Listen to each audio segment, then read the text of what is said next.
Go find your basket of fruit and pick out an apple you think looks good. Now, using a sharp cutting knife, carefully cut the apple at a slight diagonal so that it slices right through the center of the apple core. While we're here, let's save 2 of the seeds because we'll be needing them later. Now that we've got our 2 halves, let's take the side that still has the bottom attached and place it face down on a cutting board. We'll need to place 2 butter knives perpendicular with the top and bottom of the apple. Now we can carefully cut down along one side of the apple core until the knife bottoms out on our makeshift spacers, then use the spacers as a guide to gently cut in from the side. When the 2 cuts meet, you'll have an apple wedge that pops right out.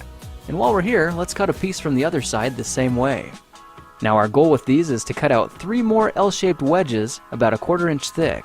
And this time, rather than cutting in sideways toward your fingers, try turning the piece over so you can cut downward and meet the first cut at the bottom.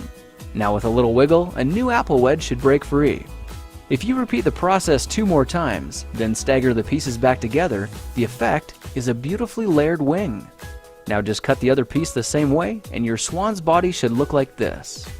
To make a place for the head, all we need to do is carefully cut into the front of the body and gently lift the pieces out to reveal a clean and fairly deep groove. At this point, we can go ahead and grab the other half of the apple and place it between the butter knives like before. But this time, we're just going to use them as spacers to cut an even slice off the bottom. You can see that repeating this process 3 or 4 times gives us a nice variety of shapes and sizes. Now look for a piece that resembles a heart that's been slightly flattened on top.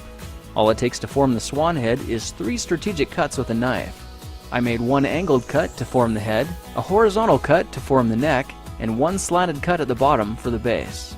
Now you should be able to see how this is coming together. And to clean it up a bit, just use your knife to round off the sharp edges.